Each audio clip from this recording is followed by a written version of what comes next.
On this episode of Locked On Grizzlies, I have got to be honest with you. I am sick and tired of hearing about how Jaren Jackson Jr. doesn't rebound enough. I feel a Joe Mullinax tangent coming on, and thankfully, Joe Mullinax is not alone, as I refer to myself in the third person. Damichael Cole of the Commercial Appeal is back with me. It's a wild Wednesday here on Locked On Grizzlies. The dynamic duo rides again.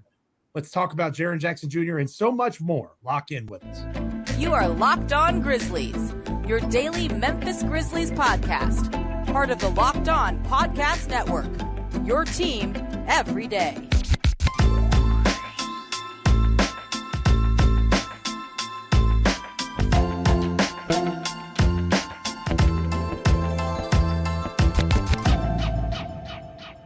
You heard me right. Damichael Cole, the Commercial Appeal, is back with me on this wonderful Wednesday edition of Locked On Grizzlies. It's always nice when Damichael Cole is back in the saddle alongside myself, Joe Mullinax.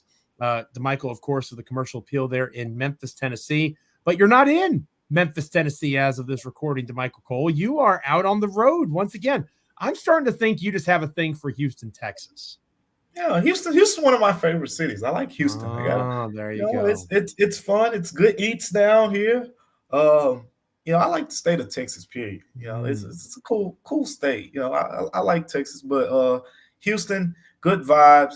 And I mean, I do have a reason to come here now, right? We're talking Dillon Brooks. This is Dillon Brooks season. Fair. So That's fair. I mean, anytime I get to see Dillon Brooks, I mean, a lot of people, I don't know how everybody feels, Joe, but I miss him. I miss having Dillon Brooks around and all the, everything that came with it. So I appreciate these couple trips to Houston we get to take.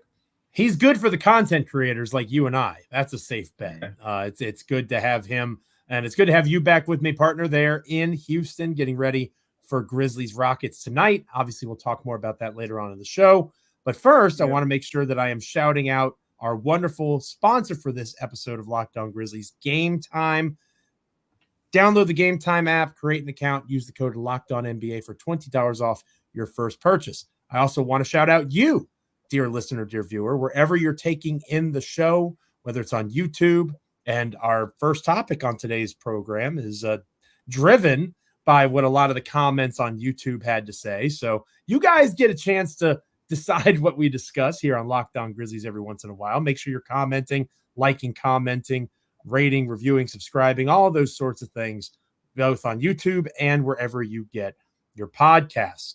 We're proud members of the Locked On Podcast Network, your team each and every day. Again, either Damichael, myself, or both of us, more often than not, will be in your podcast or YouTube feeds each and every time, each and every weekday, as proud parts of the Locked On Podcast Network. Damichael, I don't know if you were able to catch yesterday's show, but I was pretty impressed with Jaren Jackson Jr. I thought that he had his best game of the season.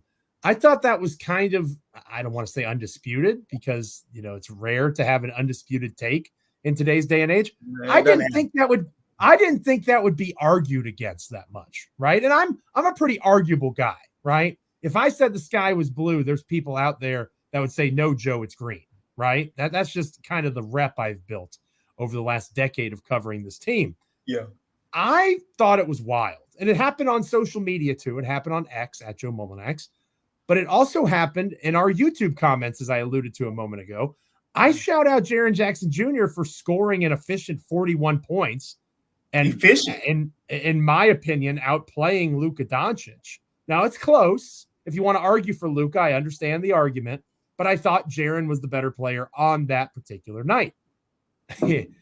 And goodness gracious, because Jaren Jackson Jr. does not dominate the glass, because he only snagged 4 rebounds in his run of time on the floor, I should feel bad about my take that Jaren played well against the Mavericks.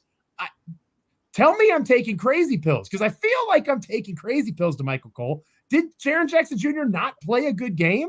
Who cares if he only got 4 rebounds? Because he's 7 foot, he's supposed to, get double doubles every game. That's not how the NBA works in 2023. Yeah, who cares? Apparently other people do, Joe. Goodness gracious. They care. And here's the thing. I'm at the point now, this whole rebounded thing with Jaren Jackson Jr. why do I use all these real life scenarios? I'm going to use a relationship in this game. Just think of it like this. You got to accept it. You got to accept it for what it is. I don't think Jaren's just going to miraculously become some 10 rebounds a guy, 10 rebounds per game guy at this point. I think it's like when you're holding out hope for that person that you really like, and you're saying, oh, they're going to change. They're going to change. And at some point you realize this is just who they are. And they're not going to change. They are what they are. And Jaren, I think so much of his game has potential, and we saw the growth, offensively. He is an incredible shot blocker. Defensively, I mean, he moves his feet very well in the perimeter. Rebounding just isn't going to be one of his strengths. It's something he can improve at. It's something he can definitely go from where he used to be to where he's going this season to where he can potentially be, eventually in his career. But I think, he's probably an 8 at best rebound per game guy. And even that right now is pushing it a little bit. So, but I think it's the built up frustration, Joe. I think there's some Steven Adams kind of, like, oh, we don't have Steven Adams. Somebody's got to do it. Jaren, even though you get 4 or 5 rebounds per game in your career, we want you to be a Steven Adams 12 rebound per game guy. Like, that's not how it works. Bismack Biyombo. Remember him, Joe? Who didn't start against the Dallas Mavericks. First 4 starts with the Memphis Grizzlies, double-digit rebounds. You want to know how many double-digit rebounds he's had since his first 4 starts? Only Not one. Many. Yeah. Only one. One in the past, I think, 11 starts. So this isn't a Jaren Jackson Jr. issue. This is a Grizzlies issue. And, of course, he's the easy target. And I don't know why he was the easy target after a 41-point performance. And on top of that, 41-point performance. On top of that, it's not like the Mavs were just missing a bunch of shots anyway. Right. Right. They had a field day. In the way that the Grizzlies, guarded, like Jaren was out on the perimeter a lot in this game in particular. So because the Mavs play, they spread the floor around Luka. Like, that's the goal. And Derek Lively was the one big. And, Jaren, again, I do not disagree with the idea that he, should be a better rebounder. I think so. I agree with that. But at the same time, on a night where he scored 41 points and was basically the only hope that the Grizzlies had for a bunch of that game, Dez got going, but he was keeping the team in that 12-point range where it was like, oh, they need that one more run. It was him. So I'm with you, but it is what it is on that end. You got to accept that you need a Steven Adams type guy, and I say type guy because there's only one Steven Adams. You need just that forceful rebounding presence to play alongside of Jaren to really maximize this thing. And I want to stress that I agree with you that he could be better, and because people are going to yell at me on YouTube and elsewhere. They're going to say you're fine with him averaging 4 boards, Joe. I'm not fine with that. When I say I don't care in relation to, in this particular game, one where he has 41 points and the Mavericks only out rebound the Grizzlies by 5. It's not like it was such a drastic difference that's why Memphis lost the basketball game. Yeah. Right. I think it's fair to point out that Jaren Jackson Jr. is currently, aside from his sophomore season in the NBA, having the worst rebounding season of his career, at least in terms of rebounding percentages. And for somebody that talked a heck of a lot about how he needs to be better at rebounding, the words and the actions are not meshing particularly well at this current moment. So I do think that's important to understand and point out. I'm not saying he doesn't need to get better at rebounding. I am saying that I agree with you. You either accept people for their flaws or you don't. Joel Embiid ain't walking through that door. You're not going to get somebody that is an elite defender, rebounder, scorer. There's only one of those guys, and it's Joel Embiid, right? And I'm not having the Jokic versus Embiid debate. Embiid is a better defender than Jokic. Hopefully we can all agree on that, right? So you've got Embiid, who is a above average defender, if not better, who is a dominant rebounder when he wants to be, especially. And obviously he's one of the leaders in the NBA in scoring. That guy is better than Jaren Jackson Jr. There's only one of those dudes. So you've got a dude who is a reigning defensive player of the year, capable of being an elite defender, and is also able to score the rock at a high level, especially in isolation. One of the best isolation scorers right now in the NBA. are the best in terms of points per possession, right? I think it's like 1.3 now after the Monday game against the Mavericks. So he's like prime James Harden right now. Like phenomenal job. I think our standards are a little too high. I think we need to lower the bar a little bit when it comes to Jaren Jackson Jr. Doesn't mean he doesn't need to get better. He certainly needs to. But he, again, had a great game. Let's focus on that and maybe point out guys like Bismack Biyombo, who literally the reason they're on the team right now is to be that Steven Adams-esque rebounder, and he lost his starting position. The Grizzlies put Jaren Jackson Jr. at center. If you want to blame somebody, blame Taylor Jenkins, right? We've talked about FIBA on here a lot this past year on Locked On Grizzlies. That doesn't work. That doesn't work, at least not right now. So I'm comfortable accepting Jaren for what he is. Hopefully the Grizzlies do the same, and maybe we see another lineup tweak going into tonight's contest against the Rockets. And we'll talk more about that game here in a little bit.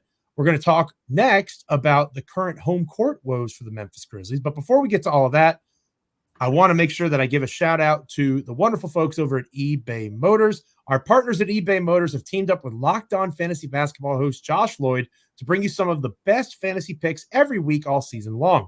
Whether you're prepping for a daily draft or scouring the waiver wire, every week we are going to provide you with players that are guaranteed to fit on your roster. Let's see, Damichael, who Josh has picked out for us on this week's eBay's Guaranteed Fit Fantasy Picks of the Week. Dante Exum stands out to me. We just saw him on Monday. You saw him front and center. I thought it was pretty crazy that Dante Exum dropped 16 on the Memphis Grizzlies. Yeah. Dallas has comparable injury issues right now. Not exactly the same as Memphis, but comparable, it's fair to say. And Exum dropped 16 on the heads of the Grizzlies. I talked about on yesterday's episode how the fact that the Mavericks' other guys outplayed the Grizzlies' other guys is why Dallas won, and Exum was a major reason for that. While the Mavs stay struck with injury, Exum looks like a solid ad, according to Josh. Josh Lloyd from Locked On Fantasy Basketball is helping you win your fantasy championship. eBay Motors knows a championship team when they see one. It's all about players being a perfect fit. It's the same thing with your vehicle.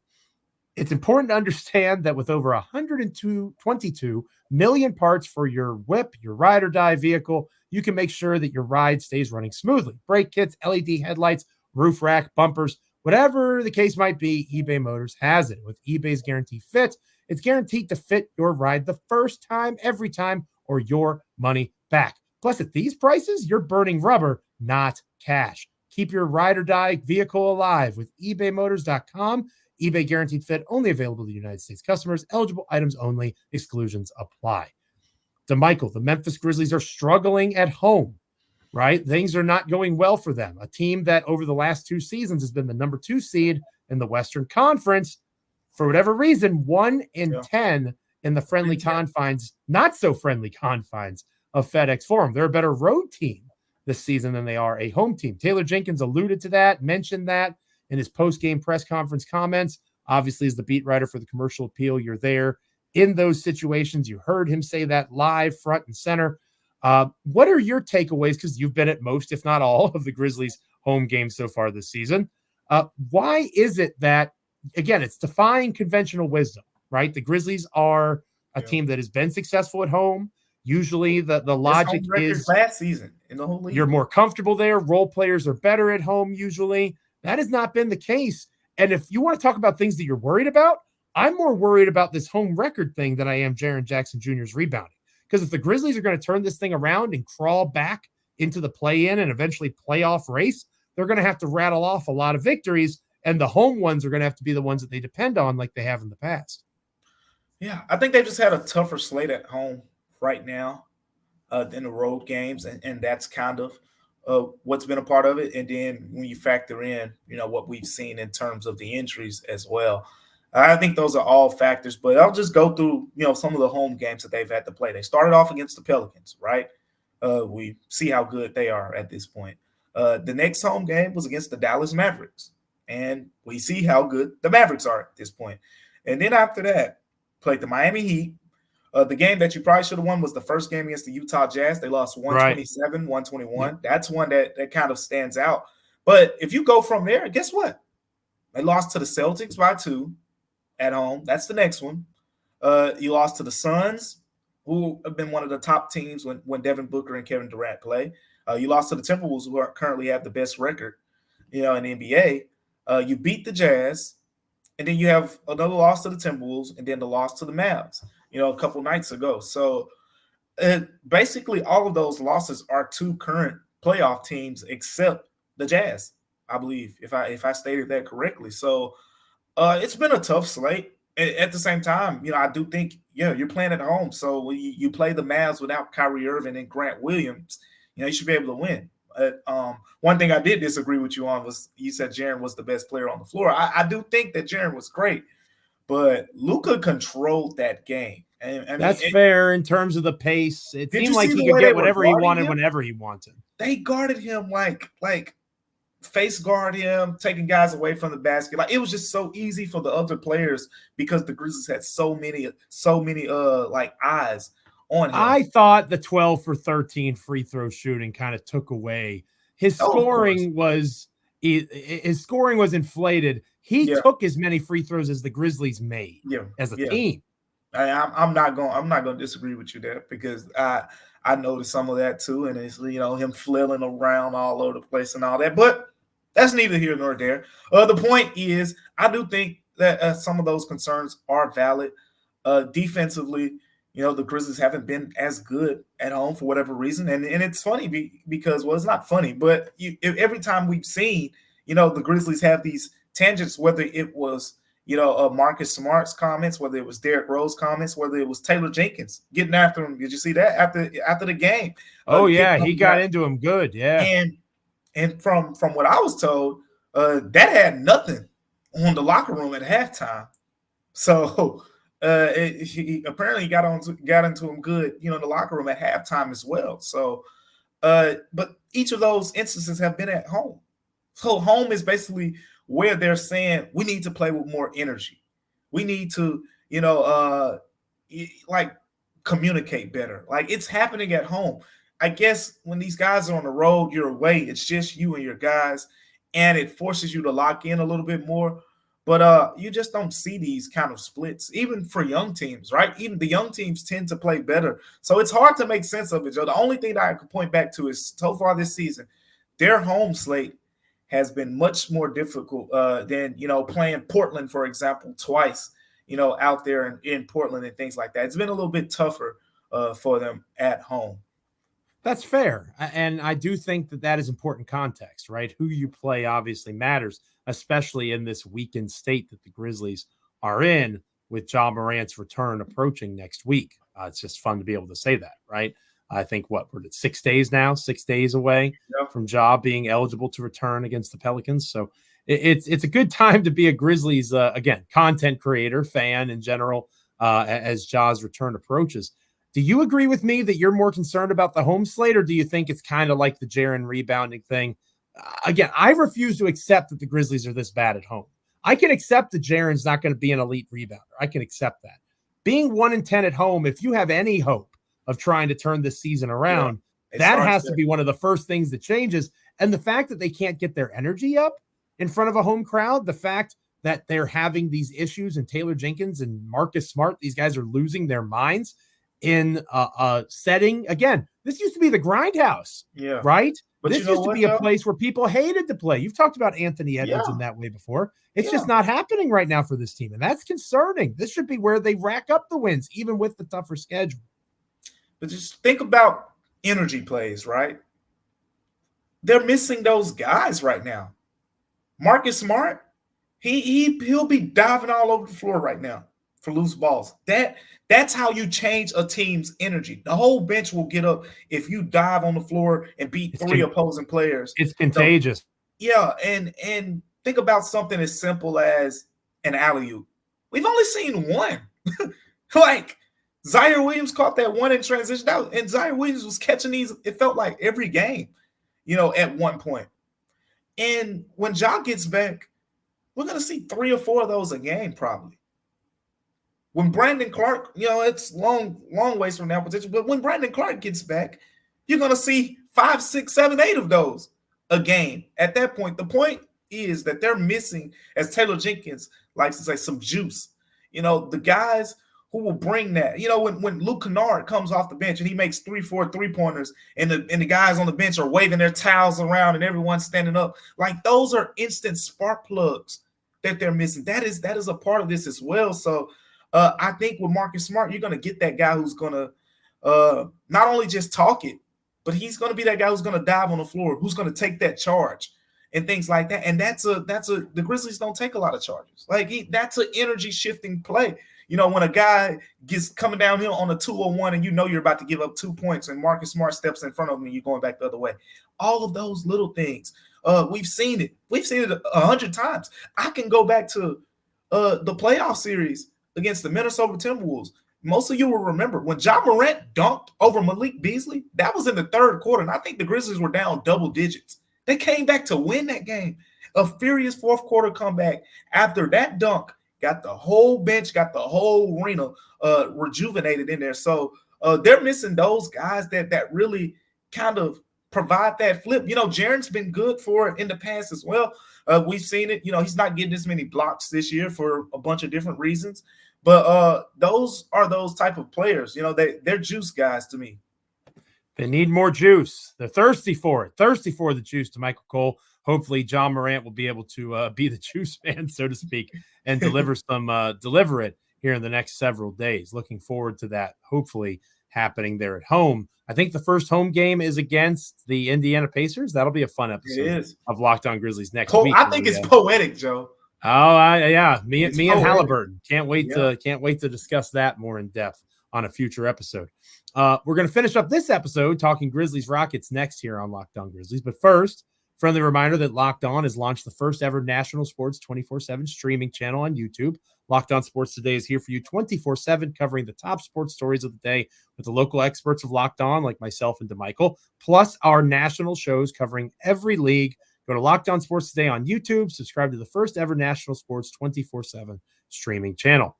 This episode of Locked On Grizzlies is also brought to you by Gametime. I don't know about you, Damichael Cole, but if I'm trying to go to an event, if I want to go to a comedy show, if I want to go to a game, and I panic last second because I forgot to buy the tickets, I need to know that I'm going to get a good seat and I'm going to get a good deal. And Gametime delivers that for me in spades with killer last-minute deals, all-in prices, views from your seat, and their best price guarantee. Gametime takes the guesswork out of buying tickets. You can buy tickets in seconds with 2 taps of a finger. And again, the Gametime guarantee means that you will always get the best price. If you find tickets in the same section and row for less somewhere else, Gametime will credit you 110% of the difference. They are that confident, and that is why I am confident that you should download the Gametime app right now. Create an account and use the code LOCKEDONNBA for $20 off your first purchase. Terms apply. Again, create an account and redeem the code LOCKEDONNBA for $20 off.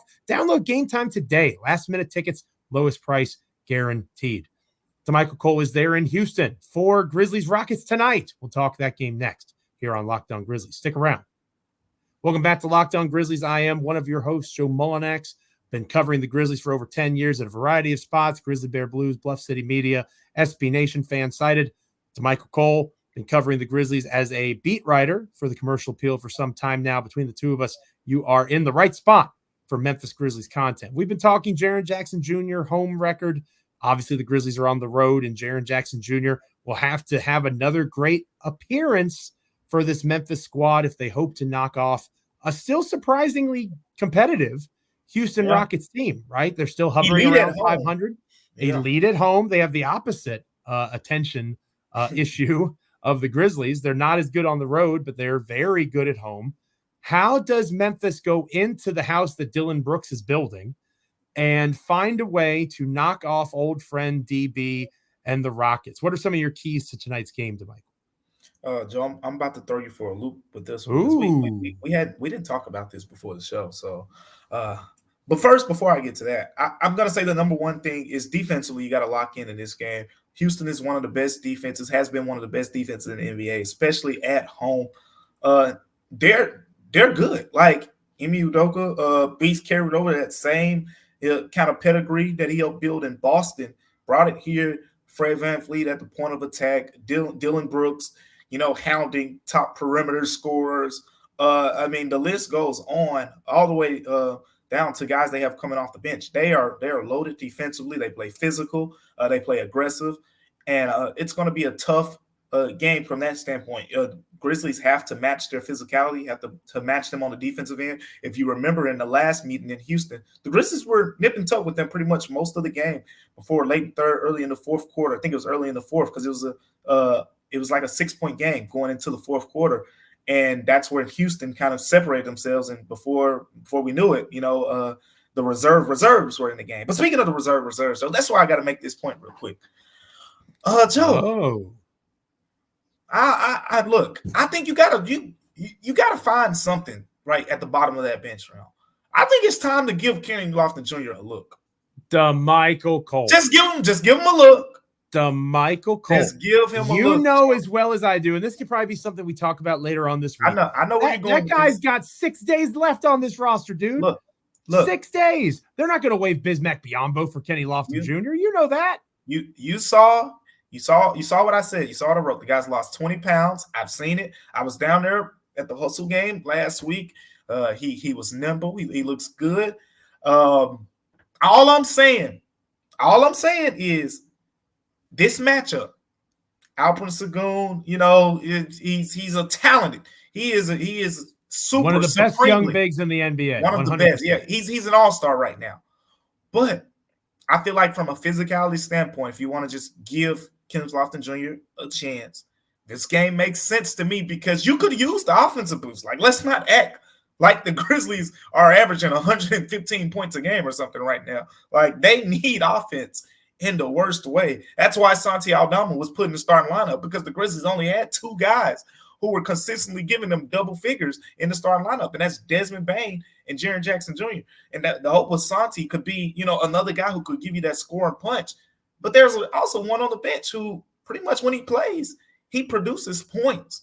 We can have the whole talk about his turnovers defensively, what he's bringing to the table. But look, I think you got to find a spark somewhere. I'm not saying replace him in a rotation with X or Bismack, but I think you should just say, hey, let's throw him out there 5 minutes. Let's see how it goes. It doesn't go well, okay, he doesn't play in the second half. Cool. But if you find something there, stick with it, because I see this guy play, and I just think, man, he's a little bit too talented to me to just be kind of like rotting on the bench in a way. Is he still 6'6" or 6'7" and is playing center in the NBA? Is that still what's happening for him? Okay. He lost some weight. Cut him some slack. Is he suddenly Draymond Green? Has he morphed into that kind of player, or no, he hasn't? Okay. And by the way, Draymond Green was elite defensively, and that is the opposite of Kenneth Lofton Jr. I just want to see NBA players play. No disrespect to Kenneth Lofton Jr. I just don't think he's an NBA player right now. I just don't see it. He does well at the G League level, but I don't know that I hear your argument about sparks. If they play Kenneth Lofton Jr. instead of Bismack Biyombo, that's kind of bad for Bismack Biyombo, right? Because in theory, there is a world where they could waive Bismack Biyombo. I don't think they do. Bismack Biyombo's not going to score 10 points in a quarter. That's all I'm saying. He's not, but Kenneth Lofton Jr. is not going to give you the rebounding that you need, or the blocks, or the steals, or a variety of other things that Bismack Biyombo. I think he can average the similar rebounds as those guys. I think we've seen maybe Bismack of late. I'm willing to acknowledge that Bismack needs a kick in the pants a little bit. Yeah. If you want to make that argument, I can buy into that. If you want to say, hey, Biz, this could very well be your last few days as a member of the Memphis Grizzlies, and you don't play him against Houston in the first game, maybe, again, a little bit of motivation, I could accept that nudge. I think you might have sold me on that. To me, the spark is Vince Williams Jr. in the starting lineup. All these rumors that I'm sure we'll talk about later on in the week. Over Roddy? About the roster. Oh, yeah, I'm benching Roddy. I think Roddy still plays. I think you still give Roddy the opportunity to go out there and be in the rotation. Mm-hmm. I want Vince Williams Jr. on this team. I want him in the Lofton role. I want him to have the full-time contract. No more Memphis hustle for you. I think Vince Williams Jr. is that guy that gives you that spark. He can be that Marcus Smart light who can defend, who can give you that energy. He almost had a double-double against the Mavericks. I know you were there for it. 10 points, the only other Grizzly that scored in double digits in points. 9 rebounds. He offsets some of what Jaren doesn't do well on the glass. Give me Vince Williams Jr. in the starting lineup. That is the spark that I want to see. I like that. I like that. And I started smiling over here. I don't know if you saw our face as you were talking. You know why? Because I started getting these thoughts in my head. And when I was talking to Vince Williams, after one of those practices, he gave this interesting answer of the guy he kind of models his game after defensively a little bit. You probably saw it. It's Patrick Beverley. It kind of caught me off guard a little bit because he's 6'4" with a 7-foot wingspan, like he bigger than Patrick Beverley. But from an irritant perspective, he's a pest. Yes, that's a great way to put it. Right? And I'm watching him and Luka kind of go at it. And I remember seeing KD kind of give him his props after the game. And I see it, and wouldn't it just imagine, in this game, and we'll see if it ever comes to fruition, but him and Dillon Brooks and kind of, the pest bothering the pest type thing. Like it'll be storybook. But anyways, I agree. I think Vince Williams Jr. Has been probably one of the 3-4 most impactful players on the Grizzlies during this stretch. And the more you put him on the floor, the better. I mean, it's 25 minutes is cool, but he needs to be playing 30 plus. Spark one way or another, whether it's Kenneth Lofton Jr. to kind of kick Bismack Biyombo in the pants a little bit, whether it's Vince Williams Jr. to give him a shot and reward him for being the player that he's been to this point.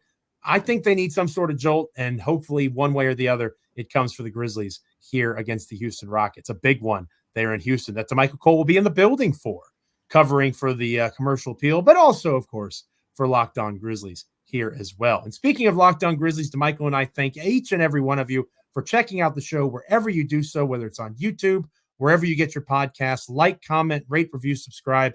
Make us a part of your Grizzlies and NBA content consumption as proud members of the Locked On Podcast Network, your team each and every single day. Whether you're an everydayer or this is your first time coming through, checking out Damichael and I here on Locked On Grizzlies, maybe you're somewhere in between, continue to do so. We appreciate it immensely. The next time Locked On Grizzlies is on the air, Damichael, obviously, we'll talk Grizzlies Rockets. I think it's one of those home and home, away and away kind of situations. So on Friday, we'll have the Rockets in FedExForum.